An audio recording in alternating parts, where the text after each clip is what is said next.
Jonathan Widor a fait de JV Web l'une des 5 premières agences françaises spécialisées dans le web marketing, avec Google Ads et Facebook Ads. Avec une soixantaine de collaborateurs de 10 nationalités différentes, une activité dans plus de 40 pays et des agences en France, en Suisse et en Chine, JV Web poursuit une belle croissance avec une longévité hors du commun. JV Web nous montre ici le point de départ de la stratégie Lean. La satisfaction client devient l'obsession de chacun, et tous les niveaux de management sont tournés au quotidien vers le développement des collaborateurs par la résolution de problèmes.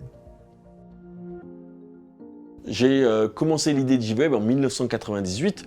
J'étais en première au lycée. J'ai commencé par créer mes premiers sites web, avoir de plus en plus de visiteurs, et puis ça s'est transformé en business. Il y a quelques années, on devait être une vingtaine de personnes dans l'agence. Je rencontrais tous les jours des problèmes, régulièrement les mêmes problèmes. Insatisfaction client, insatisfaction collaborateur, problème de retard, délai. Et ces problèmes revenaient tous les jours, toutes les semaines et souvent avec les mêmes causes.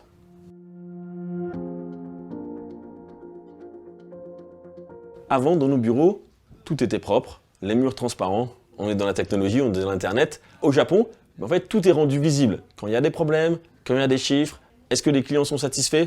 Donc tout est visible. Et surtout, le patron connaissait tous les visuels de son usine et était capable de nous expliquer 90%, voire 99% de ce qu'il y avait sur les visuels.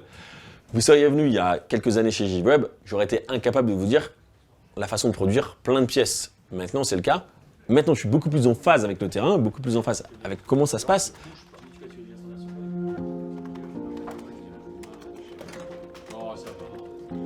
Donc avant, il y avait une personne qui s'occupait de 20 personnes et on s'est rendu compte que plus les équipes grossissaient, c'était impossible pour cette personne de gérer autant de personnes.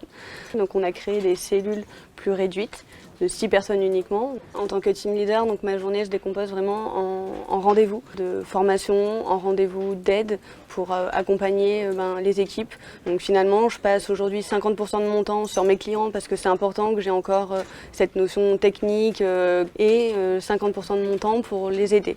On se base beaucoup sur ce que le client dit. Donc on imprime un email, on imprime quelque chose qui a posé souci et on décide avec la personne des actions à mettre en place jusqu'à ce que le problème soit résolu. Personnellement, avant le Lean, ça me paraissait évident de fonctionner comme je fonctionnais auparavant. Je saute sur le problème, je trouve des solutions et puis j'ajuste si ça marche pas. Mais par expérience, c'est pas forcément facile de déceler le véritable problème et les différentes causes racines. On y va? Allez. Donc une fois par semaine, on se réunit pour faire ce qu'on appelle le management visuel.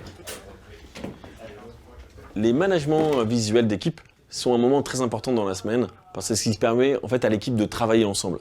Et en fait, pourquoi ça marche? Comment elles arrivent à travailler ensemble? C'est parce qu'elles partent d'une pièce. Donc elles partent d'un cas concret, elles parlent d'un client et du coup, elles se concentrent pour satisfaire le client. C'est un véritable camp d'entraînement.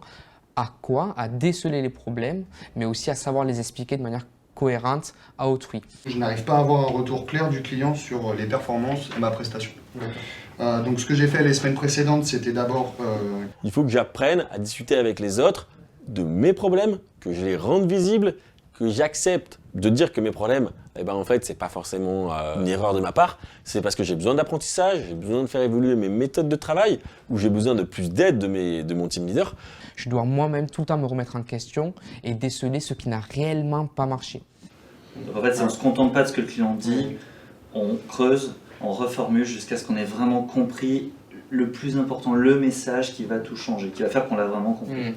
Donc c'est presque une quête de la perfection, même si il faut bien avoir conscience qu'on ne l'atteindra jamais. Donc ce serait quoi le secret pour réussir à parler à un autre interlocuteur chez le client sans vexer son contact principal? Parler aux deux en même temps. Parler aux deux en même temps. Mais alors, lors du kick-off, mettre en Voilà. place quels sont Voilà. les différents interlocuteurs. La philosophie du Lean veut que finalement on soit dur avec les problèmes et doux avec les gens, c'est essentiel. Donc c'est pas tu as mal fait, tu aurais dû faire comme ça, c'est qu'est-ce qu'on peut faire pour satisfaire le client. Et donc chacun échange, chacun montre comment lui ferait, comment chacun ferait, on fait des expérimentations, la semaine d'après on en reparle et on retire les apprentissages et les enseignements en fait. Et en quelques mois de mise en place, les améliorations sont assez flagrantes en fait. Les problèmes qu'on avait avant, on ne les retrouve pas maintenant. On en a d'un niveau qui, je dirais, un peu plus technique et avancé. Ça nous a vraiment permis d'évoluer. Maxime, tu es responsable de ton développement et de ta formation. Tu invites Jérémy pour qu'il puisse te faire une session de coaching. Ouais. Ok. Parmi mes fonctions, je dois chaque jour m'assurer que les team leaders sont formés pour qu'ils puissent permettre à leur équipe de collaborateurs, des chargés de compte, de réussir dans leur quotidien. Salut Colin. Je voulais te voir parce qu'on va bientôt, dans le cadre de l'intégration de ton nouveau collaborateur, on va devoir l'aider, lui apprendre à fixer ses premiers objectifs mensuels pour son client. Et ce serait bien que je te forme avec le standard. Donc c'est des sessions de coaching qui vont durer entre 5 et 20 minutes, il ne faut pas que ce soit trop long. Et elles doivent systématiquement s'appuyer sur ce qu'on appelle un standard. Le standard, c'est le meilleur moyen qu'on ait trouvé, les meilleures pratiques qu'on ait trouvées, le meilleur geste qu'on ait déterminé d'expérience jusqu'à maintenant pour réussir ce qu'on est en train d'entreprendre. Un geste, c'est tout petit puisqu'on forme en une demi-heure. Nos précédentes formations, c'était plutôt par journée complète. On va t'apprendre à faire ceci et hop, c'est parti pour 8 heures. Là, c'est vraiment des petits gestes qui sont découpés, qui font partie d'un ensemble en fait. Parce que les personnes ont du mal à rester concentrées longtemps et parce qu'en fait, pour que ça soit intéressant, on met en œuvre tout de suite. Mon team leader est à côté. Je lui explique le contexte, le sens, mais très vite, je lui montre le geste. Donc on va sur l'ordinateur, on va ouvrir le standard, on va ouvrir le document qu'on est en train de mettre à jour, la pratique qu'on est en train de développer, et je vais lui montrer en faisant le geste. Par exemple, tu vois, premier point, il faut que tu lui expliques la définition d'un objectif cible. C'est quoi le truc que le collaborateur, que le chargé de compte doit absolument faire, l'objectif qu'il doit atteindre pour satisfaire son client à la fin du mois. Toi, d'expérience, ce serait quoi un objectif cible?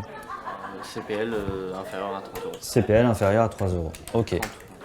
Et du coup, chaque jour, on challenge ces standards avec les équipes. Et du coup, il y a une sorte de teamwork qui se crée. Au début, c'était un peu compliqué, mais aujourd'hui, il y a une vraie unité dans la cellule où chacun interagit avec les autres et on sent qu'il y a une vraie montée en compétence de tout le monde. La stratégie Lean part d'une évidence, c'est que quand les gens comprennent mieux ce qu'ils font mieux leur job et ils se font plus plaisir. Donc vraiment, c'est une stratégie qui est centrée sur les gens. En fait, au total, tout ce qu'on a, c'est une équipe de foot contre une autre équipe de foot. C'est-à-dire que la stratégie commence par accepter qu'on n'est pas tout seul, donc on est en concurrence, et qu'on travaille avec des gens. Donc notre équipe de foot est en concurrence avec les autres équipes de foot. Et si les joueurs, sont meilleurs à ce qu'ils font parce que ça les passionne, et travaillent mieux ensemble, ça va mieux se passer. Quelles sont les conditions qu'il faut qu'on crée pour qu'ils soient bien occupés à jouer le match et pas compter le nombre de passes, et puis travailler ensemble. Donc une stratégie Lean, en fait, c'est comment est-ce qu'on crée des conditions pour que les gens s'intéressent de plus près à leur propre travail. Le premier truc qu'on fait, c'est qu'on regarde les problèmes de qualité, de prix et de délai, et puis on commence à les régler. Pour les régler, ce qu'on fait, c'est qu'on va accélérer les flux. Donc on va dire partout, le flux tel qu'il est, il faut qu'on accélère le flux. On n'accélère pas le flux pour régler les problèmes de qualité, on accélère le flux pour révéler les obstacles. C'est-à-dire dès qu'on essaie d'améliorer la qualité ou d'accélérer le délai ou de réduire le délai, on va buter sur des trucs. Il y a des raisons pour lesquelles on fait les choses, on va buter sur des choses, on va tomber sur des obstacles. Ces obstacles, on ne va pas les craquer pour résoudre le processus. On va s'y intéresser parce que c'est là qu'on implique les gens. C'est là qu'on les fait participer, c'est là qu'on leur dit « mais attends, cet obstacle, racontez-moi, qu'est-ce qui se passe ?» C'est là qu'on branche le cerveau, c'est là qu'on... Alors donc toute l'astuce d'une stratégie Lean, c'est que la résolution des obstacles, enfin le contournement en équipe des obstacles, comment on les craque, ne sert pas à appliquer des solutions partout, sert à approfondir notre compréhension de la valeur. Et c'est ça qui fait que c'est marrant, je veux dire, on n'est pas juste en train de faire du delivery tous les jours de ce qui existe, non, on est toujours en train d'explorer le mystère de ce qu'est la valeur pour les clients, qu'est-ce qui les satisfait vraiment, comment leur vie évolue, quelles sont leurs préférences. Et là, la stratégie Lean est très claire, c'est une fois client, toujours client. Donc ça veut dire qu'il faut qu'on ait la gamme parce qu'il ne faut pas que le client, il faut pas qu'elle aille chercher ailleurs, il faut qu'on ait tout ce qu'elle veut, il faut qu'on ait des produits de qualité, qu'on renouvelle, enfin ça pose plein de problèmes.